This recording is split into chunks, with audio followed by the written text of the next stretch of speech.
Hey everybody, I apologize for the delay in this video on plantar fasciitis and running, but I wanted to make sure we covered this topic because it is important. And it's not just people who run mileage, but people that participate in sports that involve running, like soccer or lacrosse. They can sometimes end up with plantar fasciitis. And the reason for that is that the plantar fascia's job is to stabilize and support the foot, not absorb impact.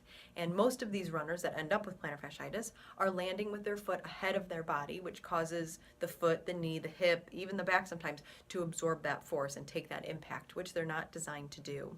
And so to see if you're an overstrider, what you can do is have someone film you or set up the camera somewhere, and then you run by it. You can film on slow motion speed or regular speed, because what we want to see is as you run by it, at some point you're going to stop the film and see where you're landing in relationship to the rest of your body.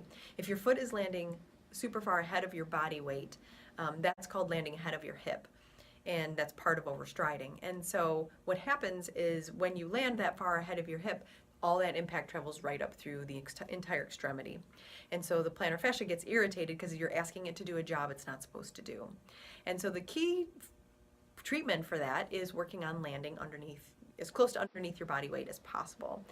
You can look at our YouTube channel for some basic technique drills that will help you. But just to understand that shortening your stride, maybe increasing your cadence, getting your feet on and off the ground as quickly as possible is the best way to prevent your body from having to absorb too much impact, which is one of the key factors, and too much stress is one of the key factors in causing that plantar fasciitis to flare up. So I hope that helps with runners. If you have any questions, as always, message us, shoot us an email, whatever we can do to help.